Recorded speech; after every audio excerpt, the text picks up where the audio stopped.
নমস্কার, দেখছেন talk to Bangla. আমি অভিষেক রয়েছে আপনাদের সাথে। এই মুহূর্তে যে খবর নিয়ে উপস্থিত হয়েছি, বিহারে কিন্তু বড় সড়ো আপডেট উঠে আসছে। এই মুহূর্তে অমিত শাহ 3 দিন সফরে তিনি বিহারে তো গিয়েছিলেন এবং বিহারে গিয়ে তিনি তার মতন একদম সরাসরি যা বলার বলে দিয়ে এসেছেন এবং বড় সড়ো একটা চ্যালেঞ্জ নিলেন অমিত শাহ। তেমন বলা যায় যে তিনি বলে দিলেন নীতিশ কুমারকে এর পরবর্তীতে আর মুখ্যমন্ত্রী করার কথা তারা ভাবছেন না, সেটা পক্ষান্তরে বুঝিয়ে দিলেন একদম। এবার নীতিশ কুমার কি করবেন সেটা এখন দেখার বিষয়। নীতিশ কুমার পরবর্তীতে কোন দিকে থাকেন, কোন দলে চলে যান, কোন সংগঠনের মধ্যে থাকেন সেটা এখন দেখার বিষয়। কিন্তু যেটা বড়সড় একটা ফ্যাক্টর কাজ করছে, অমিত শাহ এই চ্যালেঞ্জটা ভোটের আগে কেন নিলেন? তার কারণ নীতিশ কুমারকে মুখ সামনে রেখেই তো একদম সরাসরি ভারতীয় জনতা পার্টি ভোটে লড়েছিল। তাহলে কেন হঠাৎ বিহারে ভোটের 1 মাস আগে অমিত শাহ হঠাৎ করে বলে দিলেন যে বিহারে পরবর্তীতে যখন ভোটের রেজাল্ট বেরোবে তখন ঠিক করা হবে যে কে পরবর্তী সিএম হবেন, অর্থাৎ নীতিশ কুমার পরবর্তী সিএম হবেন সেটা হবে না, সেরকম কিন্তু বলছেন না। এবং নীতিশ কুমার পরবর্তী একনাথ শিন্ডে হচ্ছেন সেটা কোথাও গিয়ে বুঝিয়ে দিলেন অমিত শাহ। এবার নীতিশ কুমার কি করবেন? নীতিশ কুমার যেখান থেকে একদম চ্যালেঞ্জটা ছুড়ে দিয়েছিল ভারতীয় জনতা পার্টিকে, যে 101খানা আসন আমাদের দিয়েছেন এবং নিজেরাও 101খানা আসন লড়ছেন, সেটা ঠিক আছে, ততদূর পর্যন্ত আমি মেনে নেব। কিন্তু এই মুহূর্তে আমার যেটা মূল বক্তব্য, আমাকে মুখ্যমন্ত্রীর মুখ হিসাবে আপনারা সরাসরি প্রচার করুন এবং তার পরবর্তীতে আমি প্রচারে নামবো। অর্থাৎ 18ই অক্টোবর থেকে অফিসিয়ালি জেডিইউ বা এনডিএ তাদের প্রচারে নামার কথা, কিন্তু সেই প্রচারে নীতিশ কুমার নামবেন কিনা সেটাই এখন সন্দেহের মুখে। তার কারণ অমিত শাহ তিনি একটি আজ তাককে দেয়া ইন্টারভিউ, যেখানে অঞ্জনা ওম কাশ্যপ তিনি নিয়েছিলেন ইন্টারভিউটা, এবং তিনি জিজ্ঞেস করেন যে পরবর্তী মুখ্যমন্ত্রী কে হবেন এনডিএ জেতার পরে।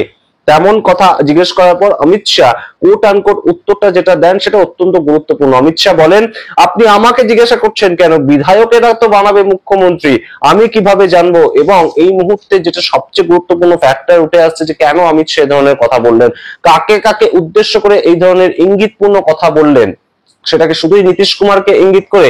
তিনি তো জানেন যে এই কথাটা বললে নীতিশ কুমার চটে যাবে, নীতিশ কুমার বেরিয়ে আসতে পারেন, কিন্তু এই মুহূর্তে কি আর সেটা সম্ভব?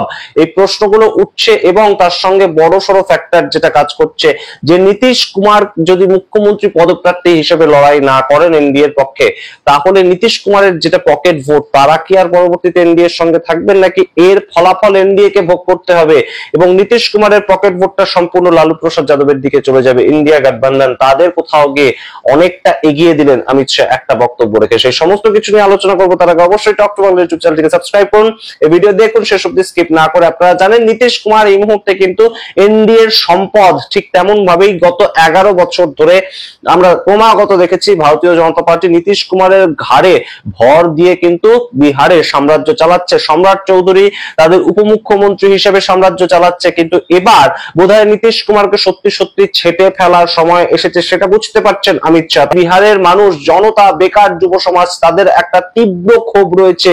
প্রত্যেক দিন, গত 1 মাস আগে আপনাদেরকে খবর জানিয়েছিলাম, প্রত্যেক দিন জেন জি যারা তারা রাস্তায় নামছেন, বিক্ষোভ করছেন যে চাকরি দেই, সরকারি কোনো চাকরি হচ্ছে না, এবং যারা কন্ট্রাকচুয়াল বেসিস চাকরি করছে তাদেরও চাকরি থেকে ছাঁটাই করে দেওয়া হচ্ছে। তাহলে এটা কি সরকার চলছে? এই প্রশ্ন ছিল, এবং সেখান থেকেই সেটার একটা বদলা কিন্তু হয়ে যেতে পারে ভোটের বাজারে, সেটা কিন্তু বুঝতে পারছেন অমিত শাহ। অমিত শাহ দেশের স্বরাষ্ট্রমন্ত্রী, তার কাছে সমস্ত ধরনের খবর থাকে যে বিহারে কোন দিকে হাওয়া, এবং প্রত্যেকটা সমীক্ষা মুখ্যমন্ত্রীর মুখ হিসাবে যখন সমীক্ষা করছে তখন কিন্তু তেজস্বী যাদবকে কয়েক শতাংশ তারা এগিয়ে রাখতে বাধ্য হচ্ছে। তারা যতই গদি মিডিয়া হোক কিংবা অন্যান্য যে কোনো মিডিয়া হোক, যে কোনো সময়ে যে কোনো পরিস্থিতিতে তেজস্বী যাদব মুখ্যমন্ত্রীর মুখ হিসেবে কিন্তু নীতিশ কুমারকে ছাপিয়ে যাচ্ছেন। এটা সঠিক বাস্তব এই মুহূর্তে। যদিও এখনো পর্যন্ত ইন্ডিয়া অ্যালায়েন্স তাদের মধ্যে সিট শেয়ারিং রেশিওটা সামনে আনতে পারেনি, তবুও তেজস্বী যাদব তার পপুলারিটিটা কিন্তু এই মুহূর্তে রয়েছে বিহারের মূলত যুব সমাজের মধ্যে। কিন্তু নীতিশ কুমার এনডিএ জোটে যে ভোটটা নিজের দিকে এতদিন ধরে রেখেছে, নীতিশ কুমারের একটা স্ট্রেংথ কিন্তু রয়েছে, যেটার জন্য নীতিশ কুমার বিভিন্ন সময় কিন্তু যে কোনো জোটেই যান না কেন তিনি তার মতন একটা জায়গা তৈরি করে নিতে পারেন, বা তাকে সেই জায়গাটা দেওয়া হয়। বিভিন্ন সময় বিভিন্ন ভাবে পাল্টে খেয়ে তিনি কিন্তু তার জায়গাটা ঠিক ধরে রাখেন। তার কারণটা কি? নীতিশ কুমারের এই পকেট ভোটটা। কি পকেট ভোট আপনাদের একটু ইন ডিটেল বলি।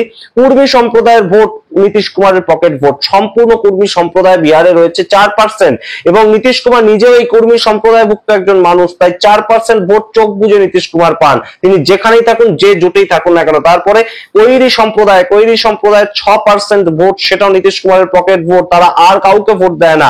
সুতরাং এই 10% ভোট সামগ্রিক ভোটের নিরিখে সেটা হয়ে গেল নীতিশ কুমারের। এর পরবর্তীতে আসছে অতি পিছিয়ে পড়া দলিত শ্রেণীর মানুষ, তারা নীতিশ কুমারকে ভোট দেন একদম সরাসরি 27% মানুষ, এবং যার মধ্যে সংখ্যালঘুরাও রয়েছেন। এই 27% মানুষের ভোটটাও কিন্তু অবশ্যই এই মুহূর্তে নীতিশ কুমারের পকেটেই যায়, এবং সেই জায়গা থেকে নীতিশ কুমার আমরা দেখতে পেয়েছিলাম যে 2020 সালে যখন একদম চিরাগ পাসওয়ান প্রত্যেকটা সিটে নীতিশ কুমারকে একদম ধসিয়ে দেওয়ার জন্য আলাদা প্রার্থী দিয়েছিল, সেখানেও নীতিশ কুমার এই সামগ্রিক যে কর্মী সম্প্রদায়ের, অর্থাৎ অতি দলিত সমাজের যে ভোট, আদিবাসী সমাজের যে ভোট, সেই ভোটগুলো কিন্তু নিজের দিকে আনতে পেরেছিলেন 15%। সুতরাং এত কিছুর মধ্যেও নীতিশ কুমার তার সবচেয়ে খারাপ সময় 2020 সালেও কিন্তু নিজের দিকে ভোট আনতে পেরেছিলেন। তিনি হয়তো সামগ্রিকভাবে 243টা আসনের মধ্যে 42টা সিট জয় করতে পেরেছিলেন, কিন্তু বহু সিট এরকম হেরে গিয়েছিলেন তিনি ভোট কাটাকাটির জন্য। অর্থাৎ এই যে চিরাগ পাসওয়ান তার দল থেকে বেশ কিছু প্রার্থীকে দাঁড় করিয়েছিল নীতিশ কুমারের এই যে কর্মী সম্প্রদায়ের ভোট কিংবা কৈরি সম্প্রদায়ের ভোট, এগুলোকে কেটে নেওয়ার জন্য। এইটা কিন্তু একটা বড় সড়ো ফ্যাক্টর। আপনাদের বলি, এটার ইতিহাস আছে একটা, যে চিরাগ পাসওয়ানের বাবা যিনি ছিলেন রামবিলাস পাসওয়ান, তিনিও বিহারের রাজনীতি করে উঠে এসেছেন, এবং তিনি 2020 সালে মারা গেলেও তার আগে পর্যন্ত তিনি অত্যন্ত সক্রিয় একজন রাজনীতিবিদ ছিলেন, এবং তার নিজের পকেট ভোটটা কিন্তু ছিল এই কৈরি সমাজের ভোট, কর্মী সমাজের ভোট, কিংবা একদম পিছিয়ে পড়া আদিবাসী দলিত সমাজের ভোট, এবং অতি দলিত যারা, তাদের ভোটটা কিন্তু একটা বড় সড়ো ফ্যাক্টর ছিল। রামবিলাস পাসওয়ানের যে পার্টি, সেটা তৈরি করার পেছনেই ছিল এই হিসেবটা যে এই সমাজের ভোটগুলো রামবিলাস পাসওয়ান নিজে পাবেন, কিন্তু সেই ভোটটাকে একদম শীত কাটার মতন কিন্তু নীতিশ কুমার কেটে ফেলেন, এবং তারপর থেকে এই যে সোশ্যাল একটা ইঞ্জিনিয়ারিং তিনি করে ফেলেন। তারপর থেকে তিনি অত্যন্ত কনফিডেন্সের সঙ্গে চলেন যে এই ভোটটা অন্তত আমার সাথে থাকলেই সম্পূর্ণ বিহারে আমি কিন্তু জয় লাভ করতে পারবো, এবং সেই পদ্ধতিতেই গত 20 বছর ধরে সরকার চালাচ্ছেন নীতিশ কুমার, এবং সেটা কিন্তু অস্বীকার করার কোনো জায়গা নেই। তার সঙ্গে মহিলা ভোট, সেটা তো নীতিশ কুমারের স্ট্রেংথ রয়েছে। সুতরাং সামগ্রিকতার পরিপ্রেক্ষিতে এই মুহূর্তে 101খানা আসনে নীতিশ কুমার কতটা আসন সংগ্রহ করতে পারছে নিজের দিকে, সেটা যেমন একটা বড়সড় ফ্যাক্টর করছে, আরো একটা গুরুত্বপূর্ণ ফ্যাক্টর এখানে কিন্তু কাজ করছে, সেটা হচ্ছে জিতেন রাম মাঝি এবং উপেন্দ্র কুশওয়াহা, যাদেরকে ছটা করে এখনো পর্যন্ত আসন দেওয়ার কথা ভারতীয় জনতা পার্টি জানিয়েছে, তাদের কিন্তু রাজনীতি করাটা একদম অসম্ভব হয়ে যাবে যদি নীতিশ কুমার বিহারের মুখ্যমন্ত্রী না থাকেন। সেটা কিন্তু তারাও জানেন, একদম নীতিশ কুমারের ছত্র ছায়ায় তারা কিন্তু রাজনীতিটা করেন, নীতিশ কুমারকে তারা কিন্তু জেতাতে চাইবেন এই মুহূর্তে। কিন্তু অন্যদিকে ভারতীয় জনতা পার্টি তারা কিন্তু বিভিন্ন এই মুহূর্তে ছলচাতুরি করবেন যে নীতিশ কুমার যাতে 101খানা আসনের মধ্যে 30টার বেশি আসন কোনো মতেই না পায়, তেমন কথা বহু লোকেই বলছেন, বহু স্ট্র্যাটেজিস্ট বলছেন, এবং প্রশান্ত কিশোর তিনি নিজেই বলে দিয়েছেন নীতিশ কুমার কোনো মতেই আর 25টার বেশি আসন পাবে না। এই প্রেক্ষাপটে দাঁড়িয়ে নীতিশ কুমারকে পরবর্তী মুখ্যমন্ত্রী যদি ঘোষণা করে দেওয়া হতো, তাহলে কিন্তু অমিত শাহ এটা অন্তত বুঝতে পেরেছিলেন যে ভারতীয় জনতা পার্টি এবার যদি নিজেদের মুখ্যমন্ত্রী জেতার পরেও একদম নিজেদের প্রতিষ্ঠিত করতে না পারে, নিজেদের মুখকে প্রতিষ্ঠিত না করতে পারে, তাহলে ভারতীয় জনতা পার্টির কাছে আর সরকারে থাকা বা সরকারে না থাকা দুটো সমার্থক হয়ে যাবে, এবং ভারতীয় জনতা পার্টির সমর্থক যারা ভোটার, তারাও হয়তো ভোট নাও দিতে পারেন যে আমরা ভোট যে দেবো ভারতীয় জনতা পার্টিকে, তাতে লাভটা কি হবে, সেই তো নীতিশ কুমার মুখ্যমন্ত্রী হবেন।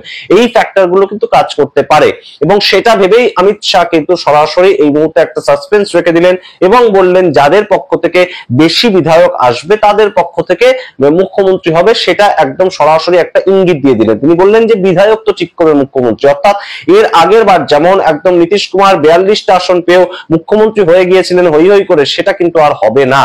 কোথাও গিয়ে এই মুহূর্তে একদম সরাসরি বুঝিয়ে দিলেন অমিত শাহ, এবং এটা কিন্তু একটা চ্যালেঞ্জ এই মুহূর্তে নীতিশ কুমারের কাছে। নীতিশ কুমার এই মুহূর্তে বেশ কিছু ঘটনা ঘটাতে পারেন, ভোটের আগে হয়তো আর এই মুহূর্তে কোনো ধরনের দল বদল কিংবা একদম সরাসরি ইন্ডিয়া জোটে চলে যাওয়া, ইন্ডিয়া জোটের সঙ্গে গিয়ে লড়াই করা, সেটা হয়তো হবে না, কিন্তু তার সঙ্গে একটা আন্ডার টেবিল কিন্তু প্রেক্ষাপট তৈরি হচ্ছে, তেমন অনেকেই মনে করছেন। এই মুহূর্তে 122টা আসন লাগবে ম্যাজিক ফিগার হিসেবে তৈরি করতে, কিন্তু ভোটের রেজাল্টের পরবর্তীতে নীতিশ কুমারকে যদি দেখা যায় যে আরজেডির সঙ্গে কিংবা লালু প্রসাদ যাদবের সঙ্গে তারা যুক্ত হচ্ছে, তাহলে কিন্তু এতে অবাক হওয়ার কিছু নেই।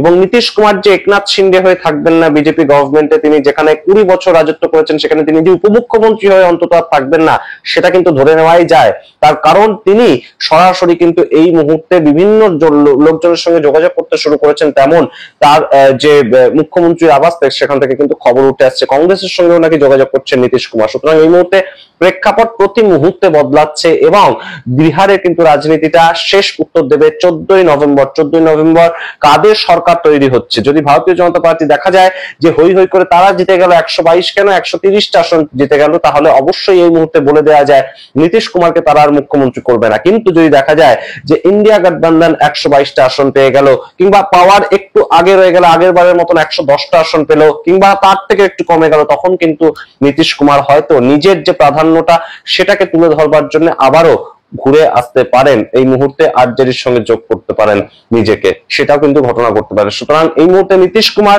তিনি কি করবেন, তো একটা বড় সড়ো চ্যালেঞ্জ কিন্তু নীতিশ কুমারের দিকে ছুড়ে দিলেন অমিত শাহ, এবং তিনি বললেন যে বিধায়ক যারা হবে তারাই মুখ্যমন্ত্রী ঠিক করবে, আমি কেউ ঠিক করার নয়। অর্থাৎ একদম সহজ হিসেব যে যে পক্ষের থেকে বিধায়ক উঠে আসবে বেশি, সেই পক্ষের মানুষ একদম মুখ্যমন্ত্রীর চেয়ারে বসবেন। নীতিশ কুমার মুখ্যমন্ত্রী হবে সেটা তারা বলতে পারছেন না। আপনারা সামগ্রিক প্রতিবেদনের ভিত্তিতে কি মনে করেন অবশ্যই কমেন্ট বক্সে কমেন্ট করুন, এবং অবশ্যই এটা বলুন যে এই মুহূর্তে তেজস্বী যাদব তাকে কিন্তু মুখ্যমন্ত্রী পদপ্রার্থী হিসেবে লড়াইয়ের ময়দানে এগিয়ে দিয়েছে ইন্ডিয়া গঠবন্ধন, কিন্তু অন্যদিকে কোনো মুখ্যমন্ত্রীর পদপ্রার্থী নেই এখনই, ভোটের আগে সেটা নেই। সেটাও বা কতটা ভোটের বাজারে একদম ব্যালট বাক্সে যখন মানুষ ভোট দিতে যাবেন তখন কতটা এফেক্টিভ হবে, এই চিন্তাটা কিন্তু মানুষের মধ্যে থাকবে, সেটা কতটা এফেক্টিভ হবে। আপনারা কি মনে করেন অবশ্যই কমেন্ট বক্সে কমেন্ট করুন। দেখতে থাকুন টক টু বাংলা, অবশ্যই টক টু বাংলা ইউটিউব চ্যানেলকে সাবস্ক্রাইব করে দিন। ধন্যবাদ।